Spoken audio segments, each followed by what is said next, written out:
Eu vou seguir com você, não vou fazer pausa, não. Vamos ouvir, é porque não vamos quebrar. Eu acho que você está sendo muito verdadeira, sabe? Não vamos quebrar isso, não. Quero jogar, tem como, Altair, o Vozes na Rua, para você. O que você falou tem muito a ver com o que nós conversamos na rua e como há uma confusão na cabeça das pessoas, né? A gente sai perguntando sobre o assunto do programa aleatório na rua. Volta aí para a gente ouvir e conversar.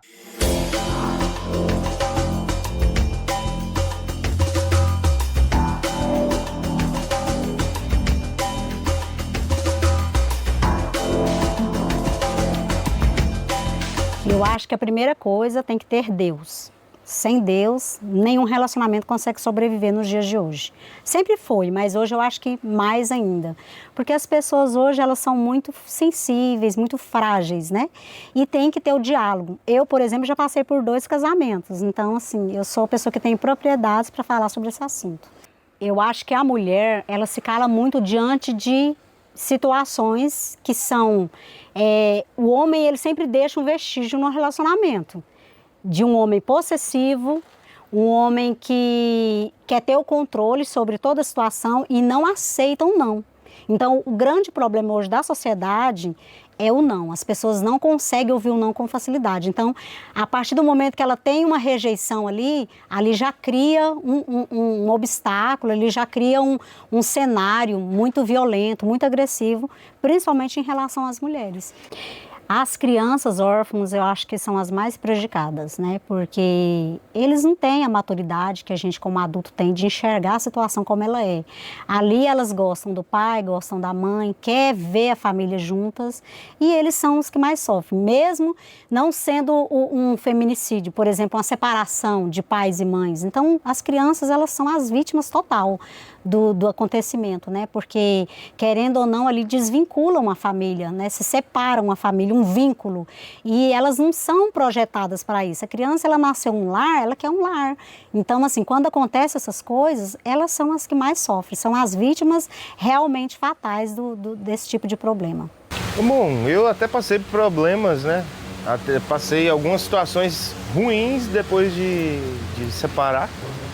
Onde eu vi que realmente tem muito material, tem muitas situações que a gente pode defender as mulheres.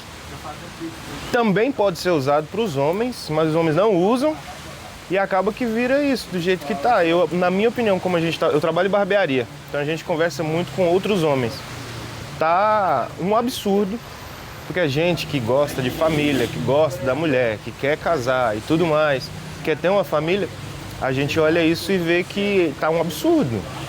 Se você pegar 10 homens e perguntar para eles, defina uma mulher em algumas palavras, todos vão dizer que são maravilhosas, são lindas, são legais e tal. Aí você vai pegar 10 mulheres e falar sobre os homens, ela vai escorraçar os homens. Mas é porque os próprios homens estão fazendo isso com a gente. Para mim, na verdade, o pior de tudo são as crianças, né? Quando entra dentro dessa questão de feminicídio, quando entra dentro da área do aborto, quando entra da violência no sentido geral, o que sofre são as crianças, porque os adultos sabem o que fazem. Sim, feminicídio realmente ele aumentou muito, muito mesmo, até mais além do que a gente já ouvia falar antigamente. Antigamente tinha, sempre teve, né? Só que agora a gente não sabe o que está acontecendo com a cabeça dos homens, né? E é uma coisa absurda, tá? Extremamente absurdo a quantidade de feminicídios que estão tendo, não só no Brasil, fora do Brasil também, né? E em questão dos filhos órfãos que fica, eu acho que é um trauma muito grande, principalmente aqueles que vêm, porque hoje está acontecendo de homem matar mulher na frente dos filhos e filhos pequenos.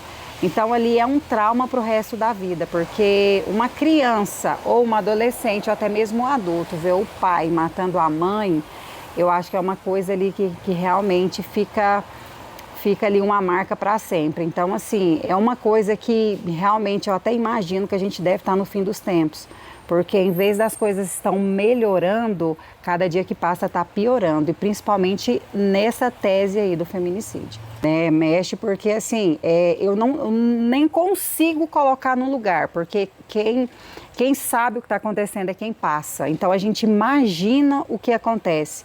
Mas mexe muito comigo, sim, sabendo que eu também sou uma mulher, que eu também, independente de ser esposo, às vezes a gente está saindo até mesmo na rua, você está na rua, você está andando na rua, chega um homem que você nem conhece, te aborda ali, te leva para algum lugar, né, ali tira sua vida ou faz alguma coisa assim com você. Então, assim, a gente está sujeito a acontecer isso com a gente também, né, e a gente fica impotente nessa questão, porque eu fico muito triste mesmo, muito triste em saber que homens estão tirando vida de mulheres, né, por pouco. Nossa senhora, é difícil demais. Eu que tenho uma família, uma filha, e vejo isso no jornal, na internet, é difícil demais.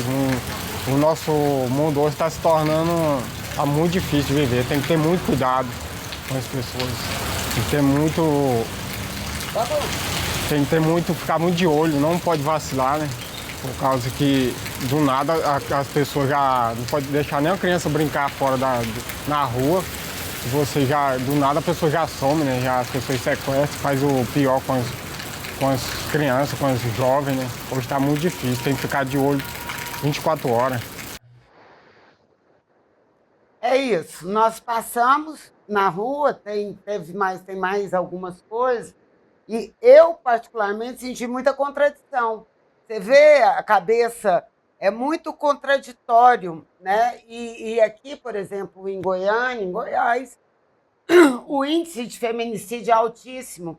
E há pouco, um homem ateou fogo na mulher, né? Na frente do filho dela, enfim.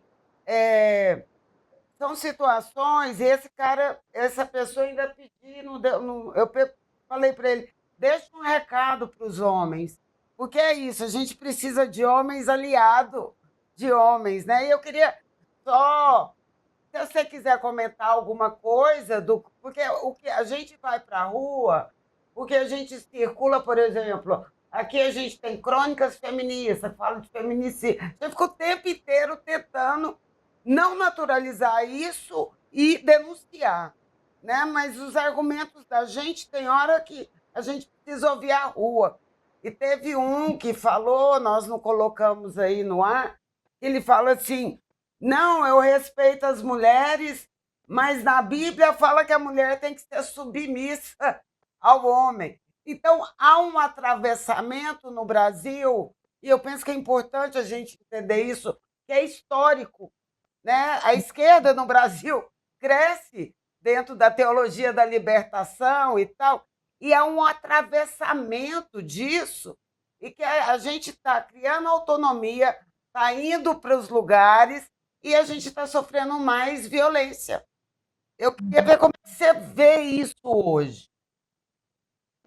Tem muitos pontos aí, né, levantados, mas eu acho que essa questão do uso, né, dos preceitos bíblicos ou de Deus é uma visão bem deturpada sobre o posicionamento da mulher, né, em relação a perante Deus. Então, a gente sabe que quando você deturpa uma palavra que está escrito, né, numa escritura sagrada, ela está sendo usada para manutenção do poder dos homens. Então, esse ponto de vista é o ponto de vista onde muitos homens de várias religiões, não é só de estudos bíblicos, mas a gente sabe que tem casos em tudo quanto é religião, né, padres, espíritas, enfim, com o histórico de abuso, sempre usando, né, a ideia de Deus para manutenção do poder e da posse do corpo da mulher. A gente sabe que isso é milenar, mas que talvez eu tenha uma visão positiva disso, vou me explicar aqui, que eu não acredito só que a gente esteja aumentando o número de casos, eu acho que a gente está diminuindo o número de subnotificação, Porque muitas mulheres morriam, mas muitas mulheres morriam e entravam num boletim de ocorrência como uma outro tipo de morte, né?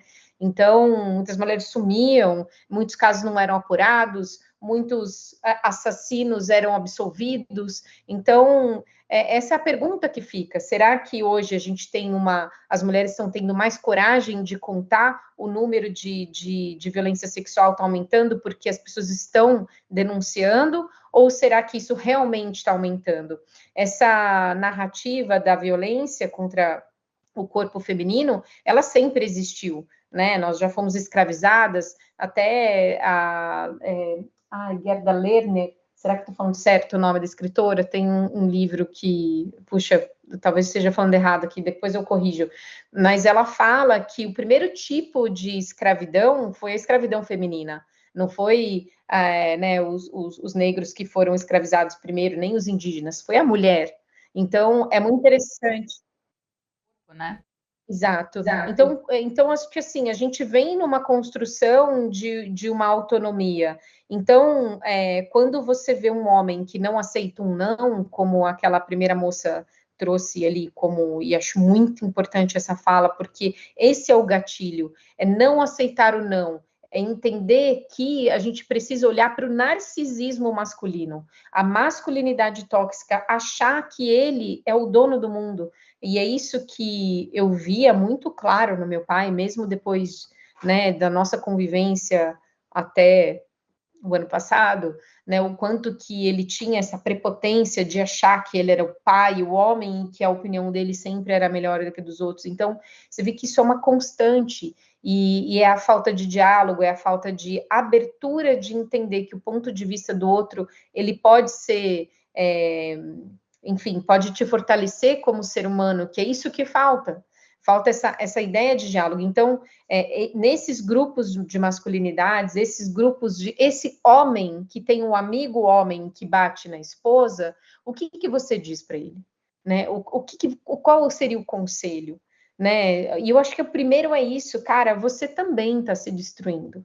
Você não está destruindo só ela, esse ódio, ele também está em você, porque quando você odeia, quando você pratica o mal, você também está se destruindo, né? Claro que a gente tem psicopatias, a gente tem vários graus de tipo de violência, então, mas nem todas são essas que são a monstruosa do psicopata que continuaria matando, né? Então, eu acho que essa abertura de diálogo e esse entendimento dessa masculinidade tóxica são essenciais, assim, para a gente reverter qualquer quadro desse. A Bruna vai te fazer uma pergunta, mas antes eu quero só falar nós estamos fazendo um esforço muito grande, e estamos trazendo homens para cá, porque nós estamos trazendo homens que estão convocando outros homens, e nós sabemos que a nossa voz tem hora que não chega nesses homens, né? Então, tendo um movimento que a gente está fazendo e que está crescendo, e que a gente fala, e aí, Lili, sabe o que eu ando percebendo? A fraqueza, como eles são frágeis. E essa exposição da fragilidade e da frustração e da gente trocar ideia. Nós fizemos uma experiência aqui e a gente discorda, são mundos diferentes. Né? Eu não vou para a roda e falar aquilo do homem, é diferente, é outra, mas a gente está precisando se encontrar e a gente está fazendo esse esforço.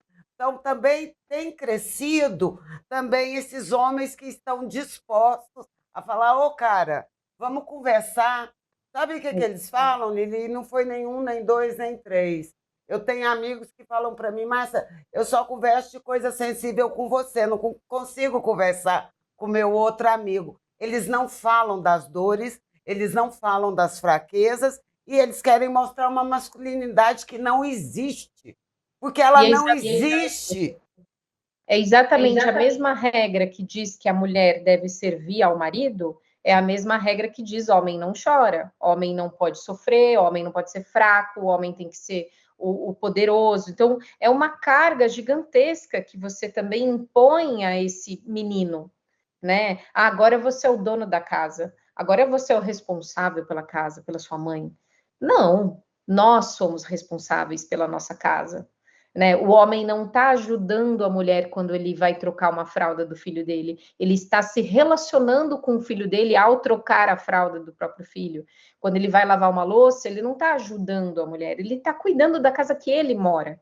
Então, assim, é esse pensamento que parece ser tão básico, tão supérfluo, é a origem do diálogo. Lógico para a gente, assim, é lógico. E você fala sobre a finitude, também de não sermos donos, né, um do outro, né? A gente está falando muito disso, da posse, né? Esse sentimento de posse do homem diante da mulher que faz com que muitas vezes ele haja dessa maneira violenta, né? Em negação a si próprio, né? E a violência. E eu queria perguntar para você o seguinte: como é que você, ao longo da sua vida, você também conseguiu perceber isso e transformar isso? Eu tinha feito uma pergunta mais cedo e acabou que nós nos emocionamos, eu também me emocionei junto contigo, era do lugar da dança, né? Quando você encontrou a dança como essa ferramenta de expressão. E aí eu te pergunto, diante Tá ali, ó. da dança, mas eu tinha feito outra pergunta. Como você, como mulher, entendeu que essa questão da posse, né? Diante de toda a sua trajetória, de toda a sua história, como você entendeu essa relação da posse, de que nós não somos donos uns dos outros, que o perdão também não é simples, né? Eu perdoo ou não perdoo, que esse sentimento ele não é simples, ele é complexo. Você também falou um pouco disso pra gente. Como tudo isso foi te formando ao longo dos anos e como a dança, essa ferramenta de expressão, entrou nisso e te ajudou a construir, né, o espetáculo, a Casa de Vidro, que você expõe os sinais da violência psicológica, que é uma das primeiras violências que as mulheres sofrem no contexto de violência, né? E que é muito invisibilizada, muito normalizada, na verdade. Queria que você falasse um pouco sobre isso. Peraí, que tem várias perguntas dentro da mesma pergunta, por isso que talvez fique difícil até de responder, mas peraí, calma lá. A primeira delas, você pode dizer de novo? Então, era referente à questão da posse, né? Como você entendeu dentro da sua trajetória que ninguém é dono de ninguém, né? Porque você vem de assim, a sua história é de um contexto de uma pessoa que se sentindo dono da outra, né? Por ciúme, por várias coisas, acabou, né, cometendo um ato criminoso, assassinando a esposa. E aí você nesse contexto, vivendo esse contexto como filha, órfã desse feminicídio, como que isso impactou a sua vida e te fez enxergar isso de outra forma e transformar isso de forma que você não reproduzisse isso? Você teve uma quebra, uma ruptura, né? A gente falou disso anteriormente, né? Dessa só quebra de ciclo, né? Você transformou isso na sua vida e não repetiu, né? Pôde fazer diferente. E você falou que a arte foi esse instrumento que te permitiu fazer essa transformação dessa dor, daquilo que você não conseguia dizer, do indizível, né? E uma arte também que trabalha com uma linguagem que não é verbal, que é corporal, que é a dança, né? Então ela também tem um outro impacto, um outro alcance. Eu não sei se eu estou conseguindo me fazer entender, porque eu acho que eu também estou um pouco arrebatada pela história. Posso contribuir? Por favor. No espetáculo Casa de Vidro, eu penso que você coloca tudo isso dentro dele. Fala pra gente dessa construção dentro desse espetáculo, que você começa você começa antes, né? Você começa antes do crime, antes do ato, que eu penso que há uma junção de tudo isso. Na verdade, o Casa de Vidro, ele inaugura o momento onde eu passei a falar sobre isso nas redes, onde eu aceitei dar a primeira entrevista, que foi para Marie Claire, né?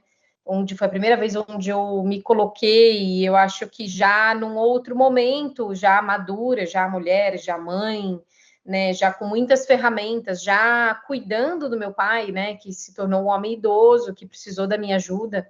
Então, foram assim muitas camadas para chegar nesse entendimento de não repetir padrões de relacionamento. Mas sim, eu tive muito medo de amar, eu tive medo de amar de verdade. Então, eu preferia ter relações que não me atrapalhassem na minha carreira como bailarina, eu preferia não ser mãe, não por uma falta de vontade de ser mãe, eu sempre quis ser mãe, mas eu morria de medo, e eu olhava para possíveis parceiros, né, nisso, e falava, não estou pronta, não, acho que não, e depois eu fui entendendo que aqueles parceiros não tinham nada a ver com esse buraco interno que eu tinha, que isso era meu, né, então, mas é muita abertura de diálogo, muito olhar para dentro, né? Você começa de dentro para fora essas mudanças. Em relação à posse, eu tenho assim, a sorte aí de não me sentir dona de ninguém, né? E nem permitir que alguém seja dono de mim. Ao contrário, eu sempre fui aquele cavalo rebelde que não aceita ser selado, sabe? Mas acho que isso vem, não sei nem te dizer, mas a arte abre a cabeça, né? Você enfim, passa a conhecer todo tipo de pessoas de várias religiões, de várias, né, de formatos de famílias diferentes, e você passa a se relacionar com essas pessoas no dia a dia, conhecer novos mundos, né, novos criadores. Então, é como se o seu mundo expandisse. Eu sempre defendo a ideia da construção do que eu chamo de Centro de Referência dos Órfãos do Feminicídio. Eu chamo de CROF. Eu fiz uma pós-graduação em Direitos Humanos e fiz uma tese ali sobre isso, assim, sobre como é importante não só oferecer uma verba financeira para essa criança, mas oferecer uma estrutura para ela se reconfigurar e se identificar novamente com outros padrões de modelo de amor, porque amor não é violência, e essa criança aprende que é. Então ele bate a minha mãe porque ele ama, ele matou porque ele amava? Não, isso não é amor, isso é qualquer outra coisa, e isso é posse, né? Então, é o que eu queria ter dito para o meu pai, dito, olha, você não é dono dela, você não é dono nem de mim, que sou sua filha, né? Nós não somos, o meu filho não é meu, o meu filho é dele, eu sou minha, você é sua. A minha casa sou eu, a sua casa é você. Então, se a sua casa não está em ordem, nunca que os seus relacionamentos também vão estar. Para você ser uma boa mãe, você tem que olhar para dentro. Para você ser uma companheira viável, você tem que olhar para dentro, abrir mão de algumas coisas, enfim, que o seu parceiro também abra mão daquilo que é inegociável para você. Então, você tem que saber aquilo que é negociável ou inegociável para você. Só que isso demanda uma coragem e uma estrutura também de mundo para te fazer olhar para dentro. Porque aquela mulher que está no burnout, que tem que cozinhar, lavar, passar, trazer dinheiro para casa, apanhar do marido e ainda ser uma boazinha, não. Essa mulher precisa de rede de apoio, essa mulher precisa de abertura de mundo, que não vai ser proporcionado por ela, porque é quase impossível sair de sozinho.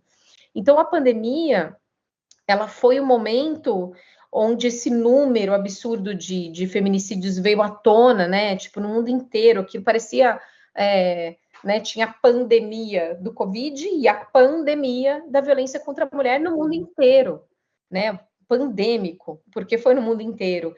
Então, assim, é quase como se confinar essas pessoas dentro de casa estivesse mostrando o pior delas em termos de relacionamento, porque as pessoas são muito preparadas para lidar com o outro e com a diferença. E dentro de casa, a gente não faz o nosso melhor, a gente faz o nosso pior. Porque às vezes você é muito educado na rua, só que você chega dentro de casa e você é mal educado, por quê? Porque você está cansado ou cansada. Né? Eu falo alto em casa, porque eu estou de saco cheio, já basta lá no meu trabalho que eu tenho que ser educada com todo mundo. Mas dentro de casa você não está sendo, porque você relaxou, porque ela pode.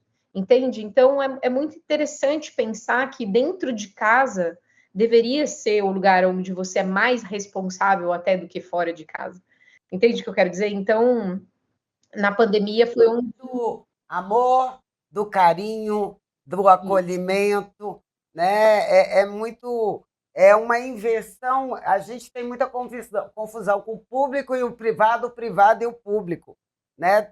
É muito complexo isso, e isso nos atravessa o tempo inteiro.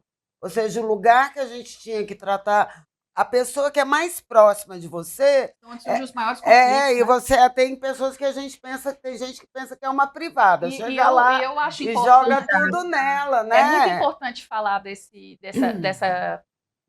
importância de ter essa rede de acolhimento para a reconfiguração dessa criança, porque senão ela começa a normalizar essas violências, né?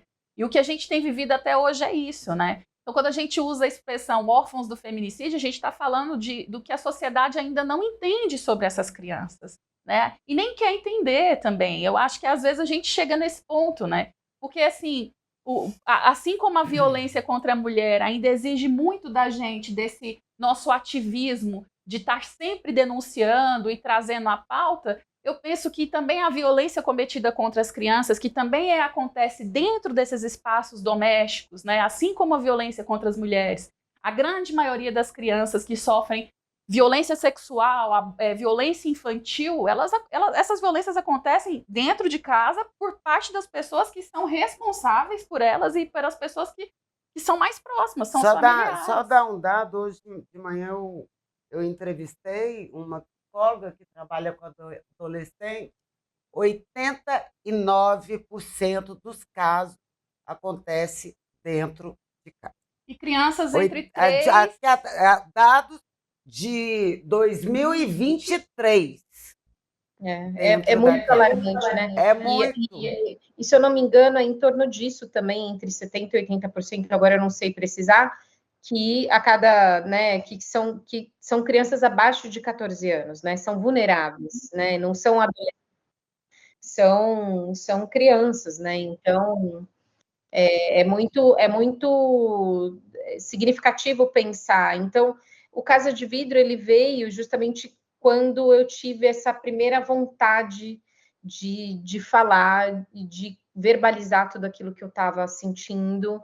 E, de alguma maneira, cada vez que eu falava também, eu ia fazendo uma cura por dentro. O Casa de Vidro, eles são, eu chamo de pequenas mortes, porque é quando essa figura patriarcal, essa figura desse machismo, ela vai calando essa mulher, vai enfraquecendo a autonomia dela do ir e vir, a autonomia financeira, a autonomia de acreditar no valor próprio, porque a primeira coisa que um autor de violência faz é destruir justamente o amor próprio dessa mulher. Ela passa a entender que ela não é nada, que ela não tem valor nenhum, que ela não tem força, que ela é incompetente, que, enfim, e ela passa a acreditar naquilo. Então, por isso que é tão difícil conseguir força para sair de uma situação dessa sozinha. Então, o Casa de Vidro, ele é um alerta. Muitos homens assistiram e se identificaram com uma fala ou outra que tem, né, na obra, assim, porque é uma obra que não é só de dança, ela também tem uma encenação. E eu tenho uma amiga psicóloga que me contou que indicou para alguns pacientes assistirem, e esses homens, mais de um, segundo ela, voltou para a sessão dizendo, não, mas eu não quero ser isso, mas ao mesmo tempo eles se identificaram com a figura masculina da peça, e falaram, mas eu sou isso, eu faço isso, mas se eu faço isso, eu não quero fazer isso. Então, quando você pega esse homem nesse estágio, você talvez tenha alguma chance de abrir diálogo e fazer alguma transformação, sabe? Porque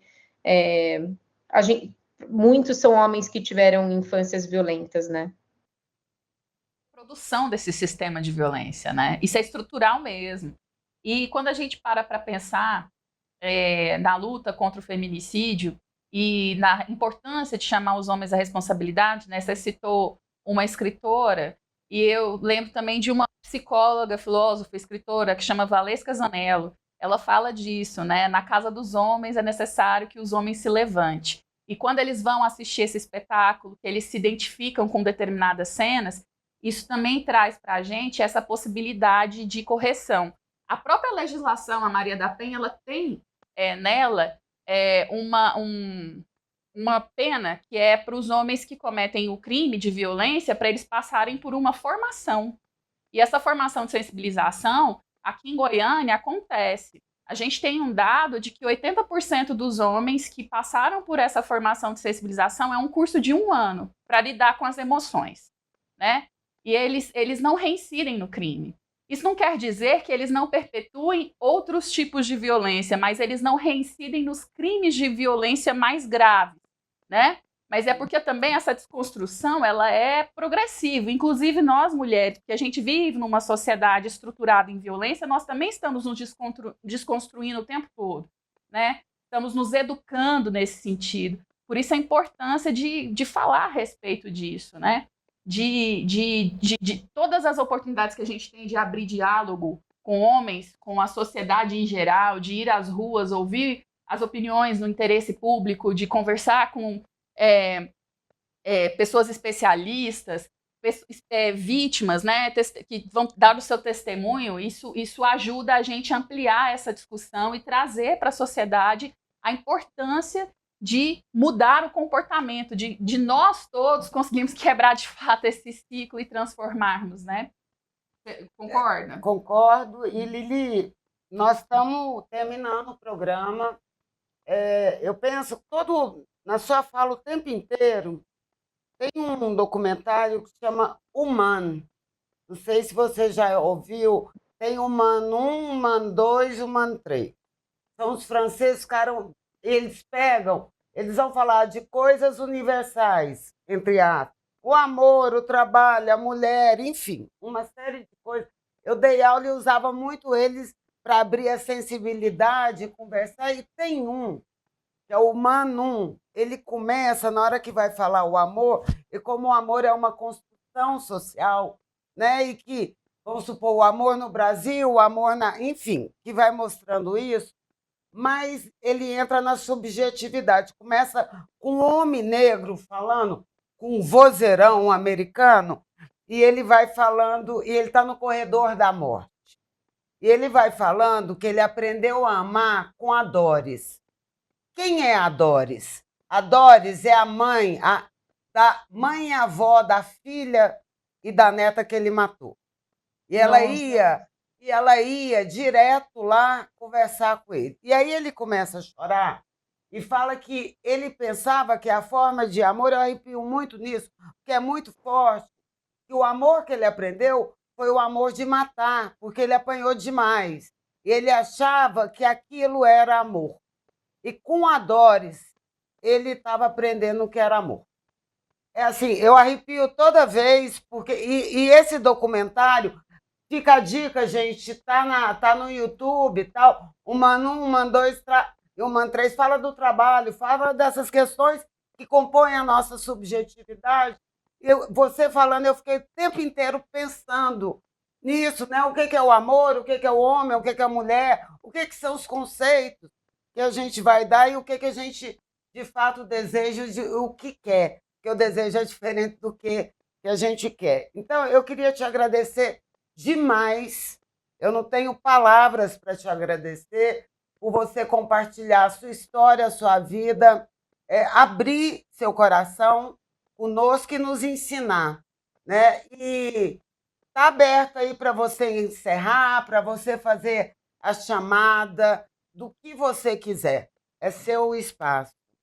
Na verdade, eu acho que esse exemplo que você está deixando, né, ele lembra muito essa ideia da Bell Hooks, que fala que o amor, ele é um verbo, que o amor, não adianta você chegar para alguém e falar eu te amo, e as suas ações não serem ações de amor, né? Então, vale muito mais o não dizer eu te amo, mas agir com amor, que eu acho que era o caso dessa mulher, né?